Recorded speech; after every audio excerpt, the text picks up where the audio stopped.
Hello and welcome to the Student Counsel, an educational advice show made for students and by students where everyone is qualified to talk about their own experiences. My name is Carter Dvorak, and I have a confession to make. This show, this podcast, the Student Counsel, isn't the only student council out there. Every high school and I think even colleges to some degree, have student councils. But we're not the only student council with COU and SEL. To my knowledge, there are two student councils, and I have had the honor and the privilege of being involved in both of them. And this one is what I would consider to be a soft reboot of the original student council.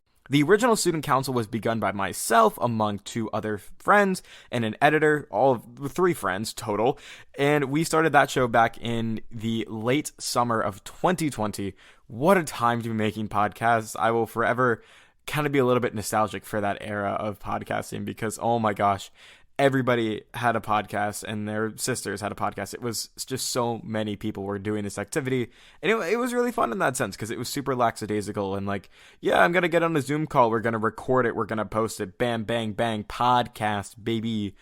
Now the student council was developed a little bit later than that. Dominic, Gemma, Mika, and I were all in the same project team. We were Area 51 or Team 51, aka Area 51 Invaders. And Dominic one day was in the chat and basically said, hey, I want to make a podcast if anybody's interested. And I raised my virtual hand and was like, hello, yes, please, me, please. Mr. Podcast Man would love to jump on the microphone and do this. And I did, along with Gemma and Mika. And basically he was like, what do we want to do? And I had this thought. I think in puns, both positivity and this show were kind of born both out of the idea of the concept and the pun in which the title is. And so I'm like, why don't we do a show called The Student Council and make it about high school advice at the time? We were all in high school. We had staggered it. Gemma was a sophomore. I was a rising junior and Dominic was a rising senior. And we're like, why don't we do that? And then Mika would be our editor. And I think Mika was also a rising senior. Yes. So we did, and we did a relatively small run, but I have some good experiences with it. I definitely remember it being a podcast where we had a lot of adjustment to it, and I will love to get into more of the behind the scenes of it eventually. But that was a really, really long intro, all to say that I want to revisit those episodes now that it's been almost 3 years since releasing them. 3 years worth of experiences, going through junior year, senior year, and now my freshman year of college. I think it'd be really fun to go back and also reflect on both the academic experiences that I was in for, the era of learning in COVID, and oh boy, the growth of a podcaster that you're going to hear. I wholeheartedly get if you listen to 5 minutes of it and I'm like, these are some pretty young podcasters. And I would say, thank you for phrasing it nicely. But we were new at the game, and it took us a little while to get some mojo and some energy going. I will put a timestamp in the description if you want to hear more of my ramblings about the show and thoughts after the episode. I'm going to go listen to our first episode, as are you. It's going to just keep playing in your podcast player. You don't have to do a darn thing right now. I have to go pull it up and listen to it and all that stuff. But you, sit back, relax, crack open a carbonated beverage of your choice. I love a good LaCroix. Trader Joe's actually has a really nice lemon blueberry sparkling water. I've been drinking the heck out of it this summer. It's truly a phenomenal beverage. Anyways, here we go.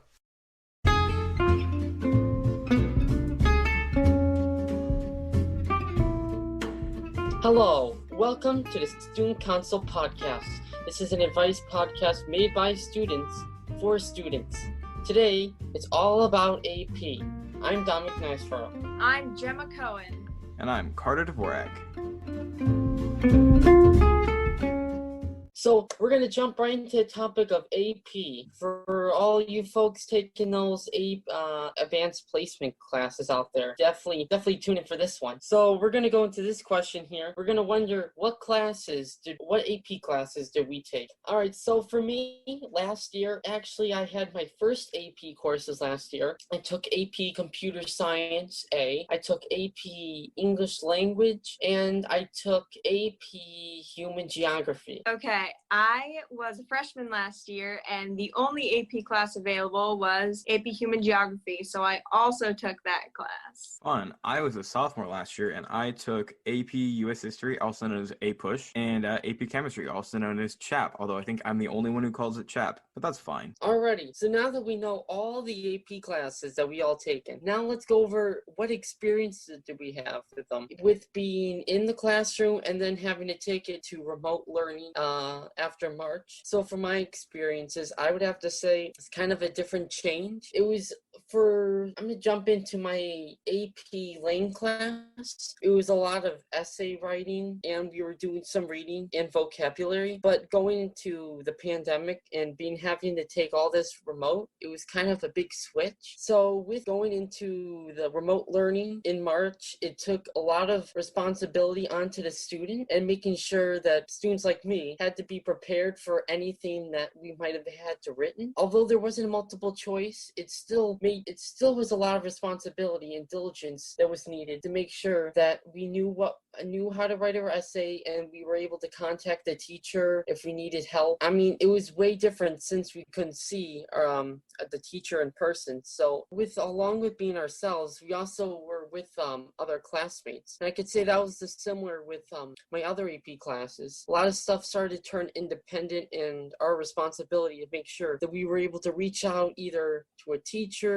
or our student study groups or anything like that, just to make sure that we were prepared in any way possible for the test. Well, our classes are actually on a block schedule, and I had AP Human Geo in first semester, so I really didn't have any of the course cut off, but that also meant we went through units a lot faster, so we didn't really cover as in depth a lot of the other material. So it was actually good that they didn't have the end of the class on the test, because especially our last unit, we really had to race through it because we kind of ran out of time. But, overall, I think the class went pretty well, and having it that first semester really helped in that then the next semester I was just able to study for it instead of having to worry about finishing the class in the middle of a pandemic. Oh, I definitely think it's a cool system of doing things of like you kind of got all the content in the beginning and then afterwards kind of began to just study for the test and review and such. We did a trimester system, and so I had all 3 trimesters. I started with AP Chemistry and AP US History, and for the most part the classes were pretty fun and went pretty well. And then definitely when the pandemic hit, I was kind of glad our AP US History teacher was like, during the pandemic, she's like, you guys need to just stick on a schedule. So like I want to say a day or two after school shut down, she like automatically have us like, okay, you need these assignments done by this time, or we talked through notes. Was kind of a big way for us to go through the information, as we'd all like take notes from a kind of a nice textbook, and then the next day just kind of have like a class discussion, which was quite fun. And so when the pandemic hit, she was still like, all right, you guys still need to take notes, and we're still going to have Zoom discussions, which were albeit quite different. Like there is definitely this weird sense of like it's a lot harder for somebody to talk over Zoom than even in a classroom setting. And so it was definitely a different feeling. It was pretty hard to kind of get that rhythm to make sure you weren't talking over anybody and that you were, getting all the content in. But for the most part, it went pretty well transition wise. AP Chemistry was good as well. I think the one thing had like we were pretty steady with the content, but like when the pandemic hit, we still had some decent content to review. So especially like leading up to the test, it became pretty independent, and our teacher would link us like ed puzzles, or kind of, which is like a system like you watch videos and like answer questions throughout, to a lot of the college board review, which was quite helpful in leading up to the test. And I have to say both my teachers are really good about having open office hours and like DBQ review sessions and just ways for us to really prep ahead of the test. So with all the stuff that we were learning, was there one resource or any kind of YouTube or online resource that you found the most helpful in studying for your AP test? I could say for myself that I took advantage a lot of the AP YouTube videos they had for all the different AP ones. So I would just watch them, if it be for AP Lang or it be for AP Geography or computer science. I'll do some of those practice tests. They had some of the practice prompts that you could practice to make sure that you were ready for the test itself. And they also gave you tips and other little information just to make sure that you're prepared, even for like the small things.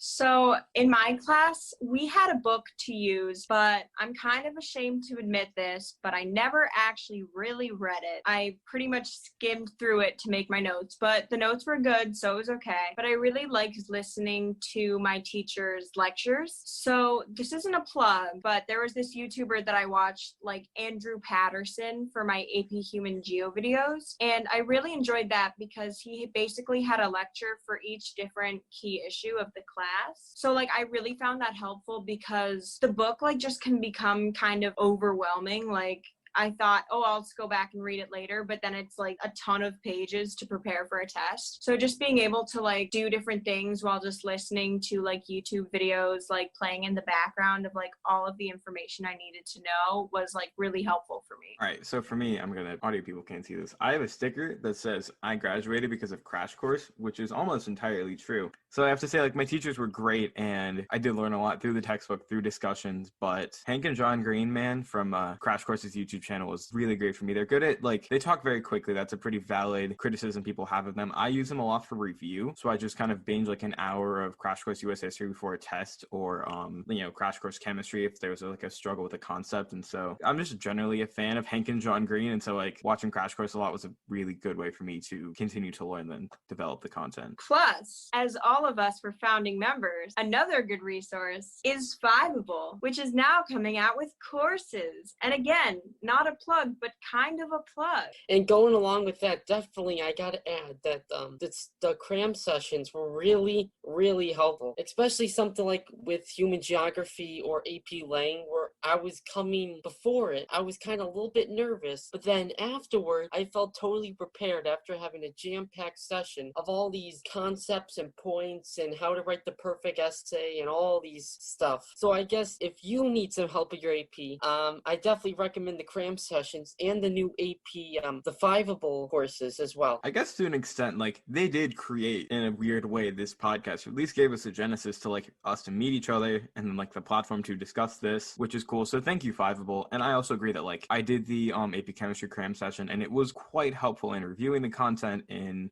going through it again. It was really cool to see students teaching the material. That was incredibly kind of fun and refreshing to see. And so I do recommend Fiveable a lot. It's a great program and a fun website that we all I'm glad that we got to be a part of it for a summer. So now that we went all over that experience, the next question we're going to have is, how did all of that play out on the actual AP test? I was actually okay on the internet side, and I actually didn't have that many problems with uploading. For me, I did it in a Google Doc, and then I would just copy and paste the text over. But other than that, I felt it was kind of an easy breezing. It was just applying the knowledge. Okay, well, my AP test, basically, I was very nervous the day of the AP test, especially it being my first AP test. And I had done a cram session the night before, but then on the day of, I opened up my test, and it was about religious buildings and pilgrimages, and the other one was about wheat, and I was not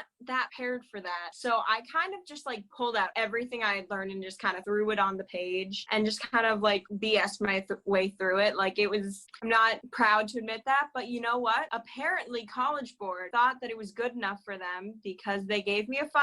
So sometimes you just got to throw everything on the page. One thing was, it was talking about pilgrimages and it was in Jerusalem. And then all of a sudden I brought up Mecca, which I realized later is in Saudi Arabia, but I guess they didn't care about that. So just good for me, I guess.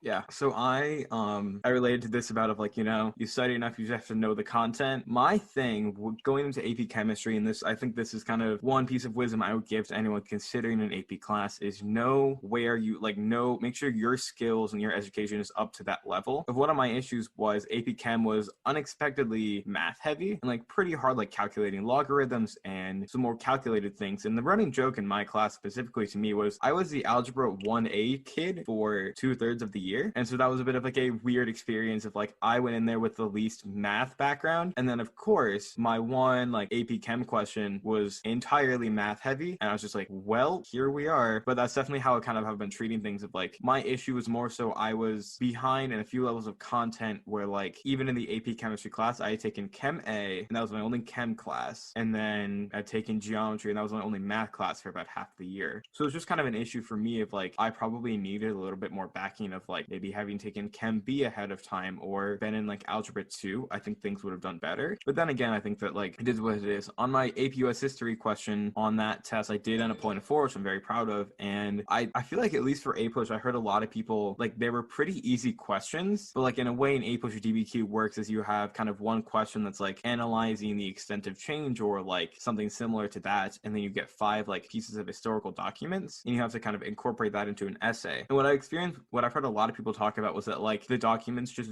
did not work. Like the documents were just confusing to the question. Yes, so I definitely agree with what you said. And I think most importantly is that you have to take out what you learned from the journey and not to stress out too much about your score. All right, so now I think it's fair to mention, do we think that College Board handled this whole AP thing the right way during this pandemic? For me, I'm really kind of on the fence here because I know that there were plenty of people that said they had issues with their Wi-Fi or trying to upload stuff, or people that were international that were in different time zones that had to be up late at night doing their AP tests. Definitely think that was something that wasn't the best that came out of the AP test. But I do have to give credit where credit is due to College Board, as there was originally a possibility that there was not going to be any AP test and they were going to be just canceled. But they did a survey and they did figure out that most of the AP students did want to have a test. So I'm glad that we had a test and we were able to get college credit. So there is some good, there is some bad, but I gotta be on the positive side here. I'm gonna say it was good. Okay, well, for me, I think the one thing that I was kind of disappointed about was, even though you have to prevent cheating because like people can just text each other if they're just at home, like some of the prompts that I got that other people got were just so much easier or so much harder than the other ones. So it didn't really seem fair, just depending on what question you got. Like I remember one of my friends telling me she got a question on like an economic term that she had never even heard of. So it's kind of unfair. Like, and I got a religious building that I had never heard of. Like, at least you get to look it up, but it can still be really hard and really stressful under the time pressure. So I think that's the one thing that College Board should have looked to try and make the different prompts more equal in difficulty. Yeah, I very much agree with that. Of most of the A-push people I talked to, the prompts weren't incredibly difficult, and I was glad. I did actually really like their open book system of it. I think that was a good way of going about kind of this test and kind of how, because there would have been other, like people would have had an open book anyways, and would have Googled answers. So at least they kind of factored that into things, which is good. I didn't have any issues with the internet experience. I did know of a friend who she needed like a couple like accommodations to her test, and so they just kind of College Board dropped the ball on that, and then they weren't, and so she had to actually end up taking the like second test that was like a few weeks later. I am glad they offered the second test as well. I think that was, it's a good way of doing things. And I've like the kind of the running joke of like, well, if I don't like the AP question, I'm just gonna go like pull out the power in our house and just apply for the next test. Like that's an out. But overall I think that it went pretty well, at least for me. I was very thankful to have like good at-home internet, and at least our school provided all of the students with our like Chromebooks that we got from the school, so we were able to like keep them at home as well, which I'm very thankful for. So now that it's August right now, we got some prospects looking forward to next school year. And our next question we're going to roll at is, what AP classes are we taking next year? And do you think maybe possibly we might have a similar experience as last spring for the tests? My next year, actually not next year, but this year's AP classes I'm going to be taking, I have AP Calc, AP Calculus AB, I have AP English Literature and Composition, I have AP Physics C, and I have AP Macroeconomics. And that one I mostly just threw in because I had a free period and I decided which AP am I going to go with, and I just decided to throw that one in for good measure. And I thought that one might be a good that might have a lot of good information that might be helpful in life and general, and maybe my career in engineering. But I think you never know, even with these AP things for going into next year in school, it's hard to predict what the tests are going to be like, or what school's going to be like when it comes around to May. So we'll never know. Maybe we'll cover that in an upcoming podcast episode. But yeah. Next year, I'm going to be taking AP European History, and that is, again, the only AP class I can take as a sophomore, which I'm going to be in like a week. And I'm kind of disappointed because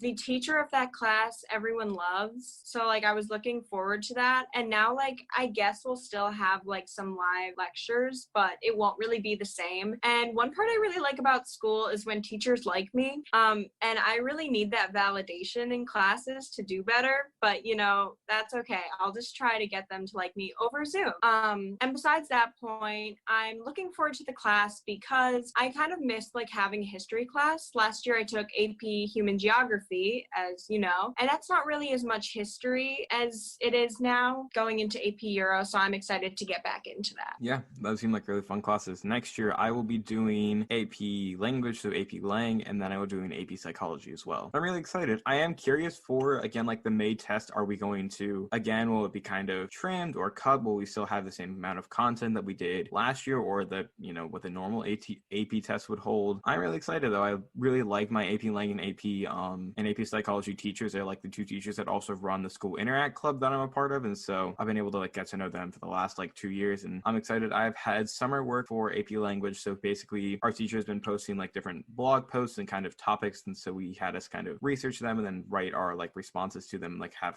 kind of a discussion with the other students, which has been quite fun. And so I'm really excited to taking these classes. Plus, I just wanted to add that if you're anything like my school, I was kind of disappointed in the way my school was handling the school closures. In one way, because they said if you chose to do remote learning, we might not be able to take AP or honors classes, which just is not really fair to people who want to like stay home and stay safe. And so another not plug, but is a plug. If you want to take courses on Fiveable, that I think it's going to be a great place, like, because I was really worried that I wasn't going to get to take AP next year. So now no matter what happens, I can try to take a course online for a very low price. Again, not a plug, but a plug. Yeah, and I definitely agree. Like our school as well has kind of been, they're handling the situation as they're handling it. So basically we again have the option of all day in school, 5 days a week, or stay at home and it's with like one kind of online teacher. And so I've always definitely been worried about like, okay, can I do AP online? Because I think I'll be staying home. And so I am glad to know that like no matter how our school works out, again, I'll have these Fiveable courses, which not sponsored, potentially could be sponsored, but not sponsored currently. All right, so I think that's all the time we have for now. So thank you everyone for listening to another episode of the Student Counsel. And this is Don McNicefro, Gemma Cohen, and Carter Dvorak. Now, if you want to find us, our Instagram is Student Counsel Pod, and our Facebook group is the Student Counsel Fans. If you want to contact us with a topic of your own, our email is studentcounselpodcast@gmail.com. And our show and graphics are made by our very own Mika Panahan. And until next week, class dismissed.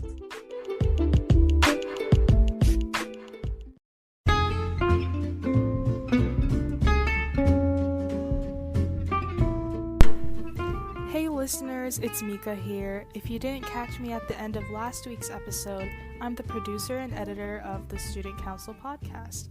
So last week I talked about starting a thing at the end of each episode where I highlight an opportunity for students. And last episode's was about Fiveable, which we mentioned a couple of times in this episode as well. And we just wanted to remind you that again, Fiveable is a great AP resource, and they are now offering courses that you can take on their website for self-study or supplemental learning, so make sure to check them out. But let's jump into today's highlight opportunity. Are you interested in taking free classes and continue learning during the COVID-19 pandemic? Then, the Wave Learning Festival is the perfect place for you. Wave Learning Festival is an educational platform that offers a ton of cool and free classes of a variety of topics for students. Classes are taught by volunteer high schoolers and college students who want to share their passions with younger students. Wave is featuring guest speakers coming soon, including author and editor Nicole Chung and actress and activist Jamila Jamil. If you are interested in signing up for a WAVE class or teaching a WAVE class, make sure to check out wavelf.org. The link will also be in the description of this week's podcast episode.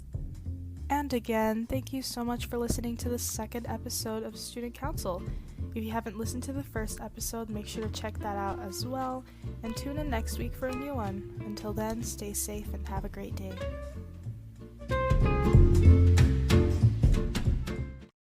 Of course, I finish the episode and I immediately look at my phone and I listen to the final little piece of it where our editor Mika jumped on the end of the episode and talked and sounded better than all of us, which I thought was absolutely hilarious, and I'll get to that more in a second, and realized, oh, this was episode 2, and that I had tampered with the Anchor profile a long time ago and accidentally put episode 1 as like the most latest episode, and it was a whole thing.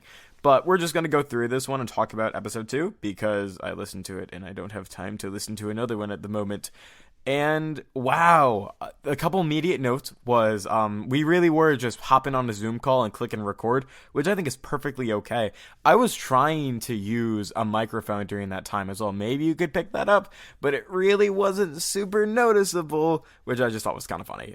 Thinking about the Rode NT1 that I'm talking to you now, and how even that, like, I'm excited to continue to kind of progress in the way that I make podcasts and sound and set up a studio and things like that. It was funny to reflect and listen to what old podcast me had kind of done. And I'd already been doing this for 2 solid months at this point.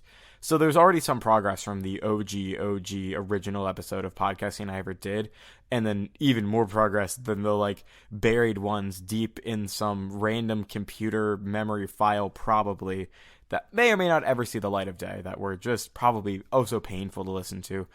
I did improv once on a podcast episode and it was so bad.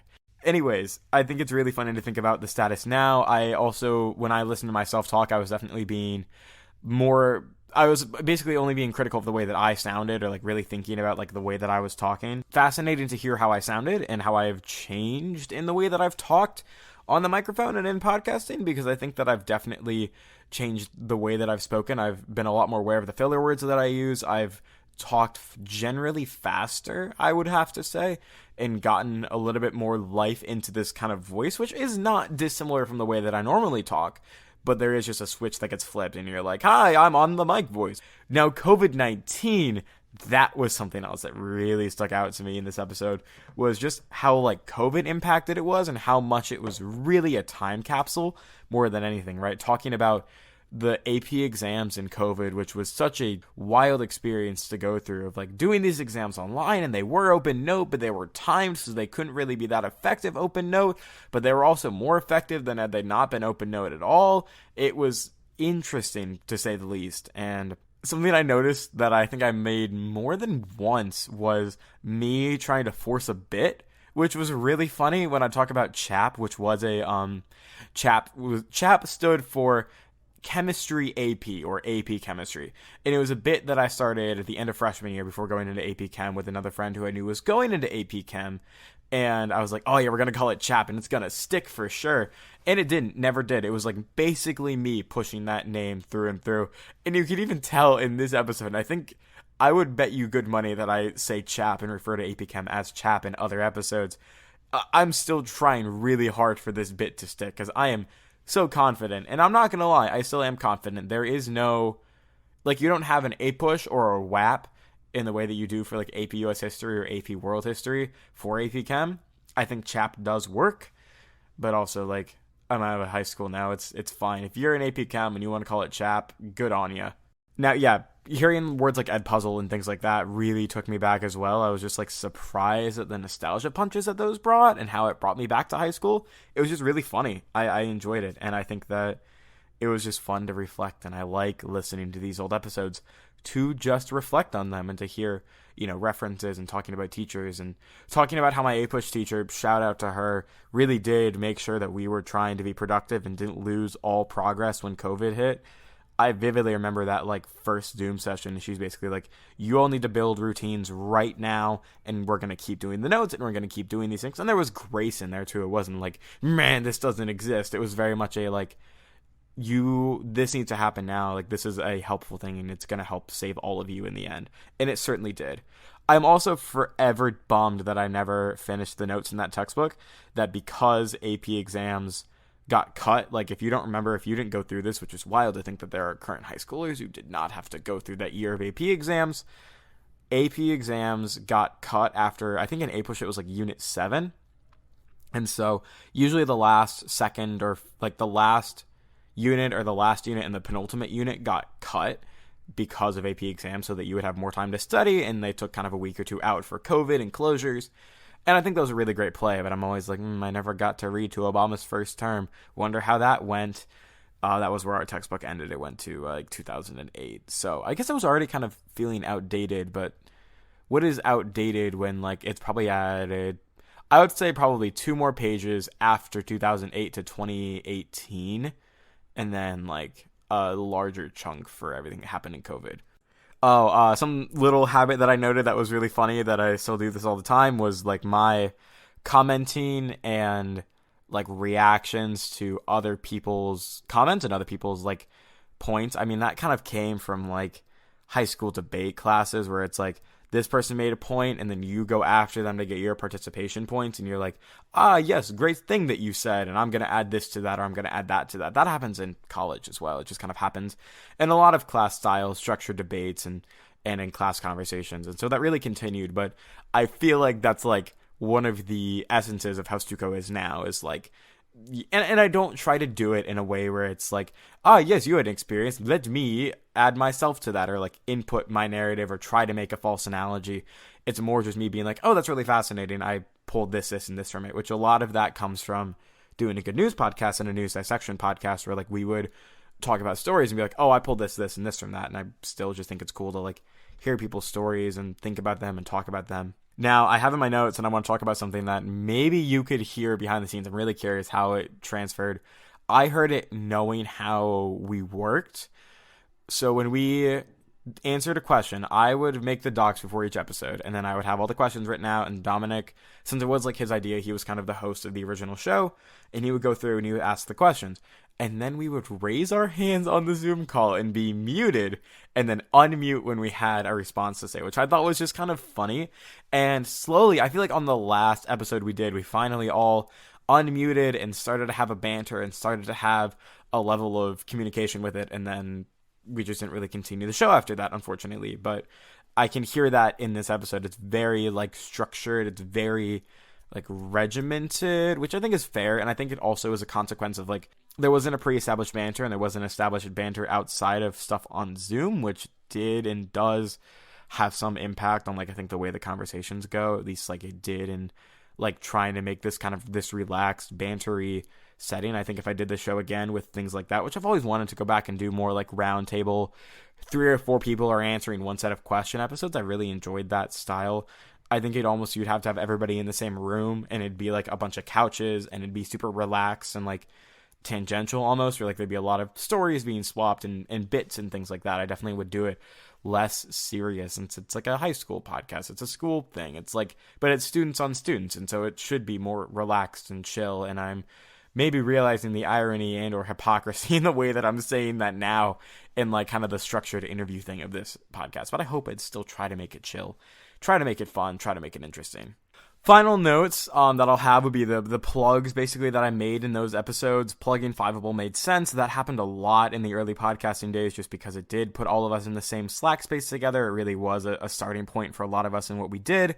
And also, I just love how I immediately plug Hank and John Green and the Green Brothers and Crash Course and the Vlog Brothers.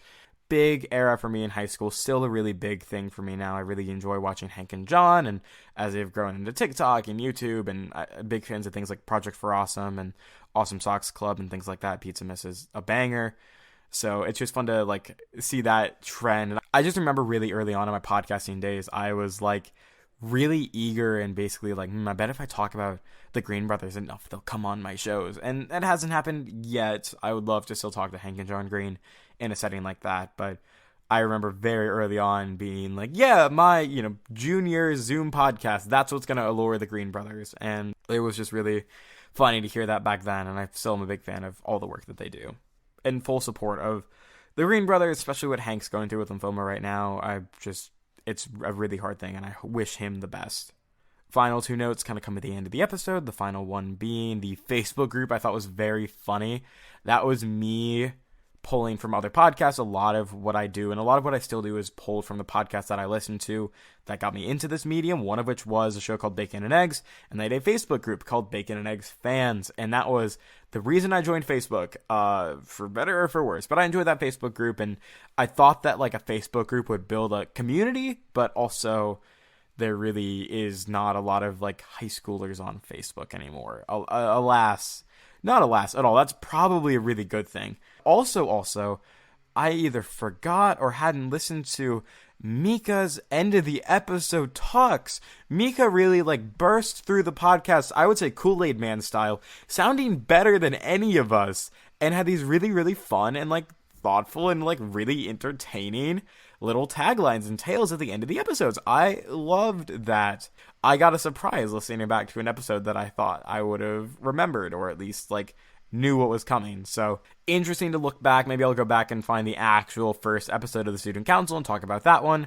AP is so wild to think about in college. I feel like it definitely does not take up the brain space that it did in high school, at least not in the ways that I discussed it in this episode, that we discussed it, of like what we're, talking about scores, talking about anything in that sense of like the actual exams. I think if I remember anything from AP, it's a lot of the like actual learning or content or thinking that went around it. Like I think about the books that I read in AP Lang a decent amount. That was funny for us to be like, oh, I'm taking AP Lang this year. How's that going to go?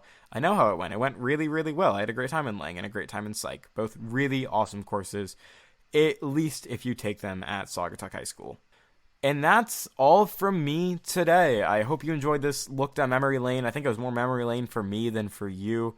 If anybody is out there and you found OG Student Counsel, the classic Student Counsel as it's called, and are here now, thank you. If you plowed through and you've stuck with us this long and been through the hiatus and back, I just am very appreciative of it. And if you're like, wow, it's interesting to hear him 3 years later, it's interesting for me too to be doing this 3 years later, but I am having more fun than ever and thoroughly enjoying this show. So thank you for listening. Thank you for spending time with me and reflecting. I hope you have a good one. I wish you the best of luck and the best of times in all of your educational endeavors. You want to find more of Stuco. I think our handles are wrong in the OG episodes, so I'll just say our Instagram is at StucoPod, our email is stucopod@gmail.com. They might still be the same emails, but I kind of think I've changed them. Anyways, that's all from me today. Again, best of luck, best of times, all your educational endeavors. The Student Counsel is adjourned. Class dismissed. Why not? Throwback. Bye.